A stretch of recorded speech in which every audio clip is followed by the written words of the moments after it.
Hi everyone, I'm Dr. Scaros, your professor for History 101. If you watch this video, you're going to do great in this course if you follow my tips. So please listen carefully.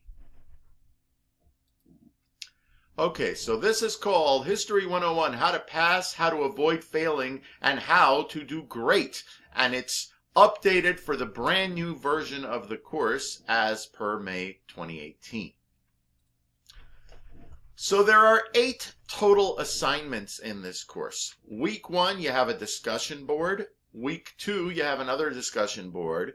Week 4, you have an individual project. And weeks 1, 2, 3, 4, and 5, you have what's called IntelliPath. And we're going to talk about all those.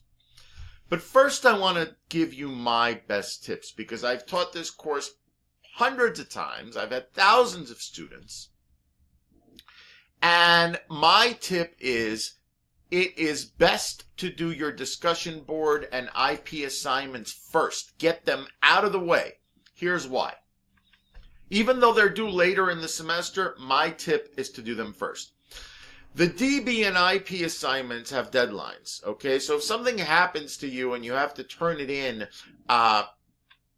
late, you lose points every day it's late. But that doesn't happen with IntelliPath. Yeah, you have deadlines to turn it in so you can get a grade, but if you're 1 day late or 2 days late or 1 week late, you don't lose any points. There's no points off for lateness in IntelliPath, but there is in the DB and IP assignments. So I tell everybody, now that everything's going well, do those now, get them out of the way, and then you could focus on IntelliPath. Also, those assignments are important to do and get done because it's a one-time chance. A lot of students tell me, well, what if I fall behind on my IntelliPath? See, that doesn't matter because with IntelliPath, you can revise it all semester long. So let's say that you spend week 1 doing all your DBs and all your IPs and you don't pay any attention to IntelliPath and you only get a D in IntelliPath. Doesn't matter. Because the following week, you could turn it into a C and then a B and then an A, and you're all set. That's the beauty of IntelliPath. You just keep turning it in for better and better grades. Finally, there's another reason. I take great consideration, a lot into consideration, for students who turn in an assignment early. That is impressive, and I'll tell you why. See, if you turn it in on time, that's no big deal. That's what's expected of you. If you turn it in late, then that's not so good. You're not following the rules. It's better late than never, but still, it's better to turn it in on time. But the best thing of all is if you actually turn it in early when you don't have to, because you don't lose points as long as you turn it in by the deadline. If you actually turn it in early, like a week before, wow, that's impressive. That's when I look at things that I normally look at and say, well, you spelled this word wrong and you didn't make your point clear here. I say, never mind. They turned it in early. That is a big deal, so I'm going to give them a boost. So that is the other reason why I think it's best if you start with all those assignments first, get them out of the way, and then go to IntelliPath. Okay. So what is Unit 1 DB all about? You know that assignment. That's the one where you just introduce yourself. You say, hi, my name is Bob. My wife's name is Susie. We have 2 kids. We live in Kansas. It's the same assignment you do for each class. It's really just a way of checking in. So just get in there and do it, and you're done with it. Only takes a couple of minutes. Now, what is Unit 2 DB all about? Well, that's one of the ones I tell you, get out of the way early. Well, Unit 2 DB is all about reading information and asking yourself, who wrote this information and why should I trust this information to be correct? And when you write on the DB, be original, because remember, somebody might have done it before you. Don't just copy what he or she said. Write it original. There are going to be 6 documents to choose. Those are on the assignment website, and all you have to do is choose 1 out of 6. When you do your assignment, remember to focus on these things. check your spelling, check your grammar, write original, and most importantly, cite your sources frequently. The more you cite a source, the higher grade you get.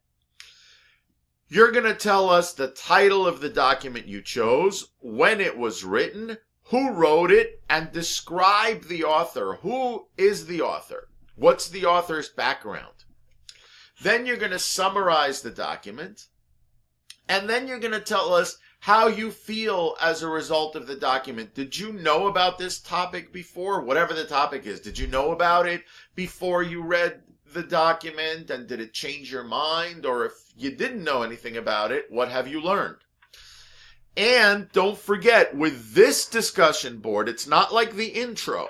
With this discussion board, you must respond to at least 2 other students' comments. So not only are you going to post, but you are going to choose any 2 other students, or more if you like, and reply to their comments. And don't just write, hey, great job, I like reading your paper. Be specific. Say why. That way it shows that you actually read the student's comments rather than just saying, I'm just going to say great job. Okay. Now, what is Unit 4 IP all about?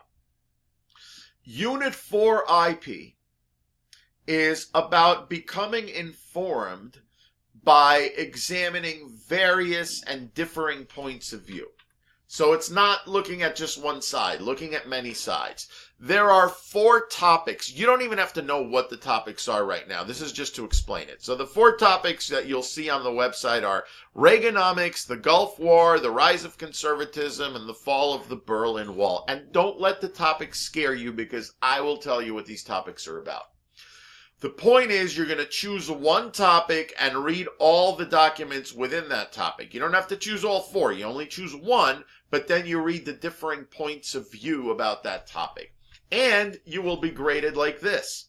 Again, academic writing, cite your sources frequently, write originally, write an introduction and a conclusion, write a full summary of each document, and then discuss it in context and today. What does that mean? That means if your issue in the document was written in 1975, tell us what that issue was like in 1975, and tell us what that issue is today.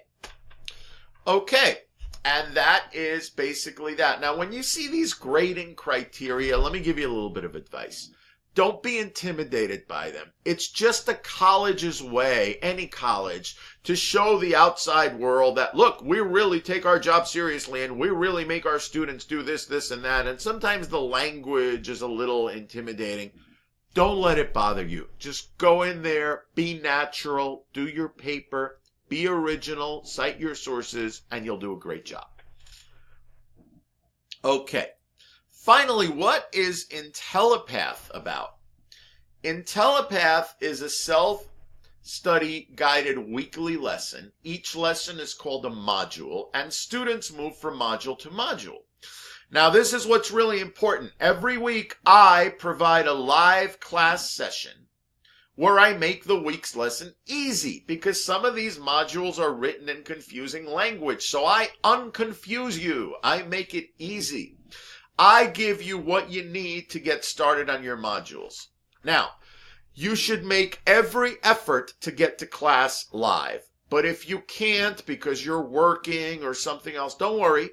Make sure you watch the recorded archive, though, as soon as possible. Because remember, with all the technology today, all the bells and whistles, the best way to succeed in school still remains to go to class, either live or watching the recording.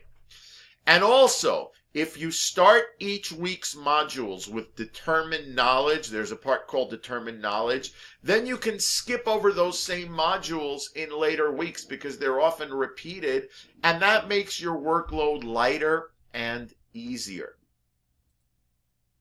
Okay, how about this? How to get in touch with me if you need to get in touch with me other than, of course, coming to class. The best way, there are many ways, but the best way for me is email. Why? Because I check my email many times a day.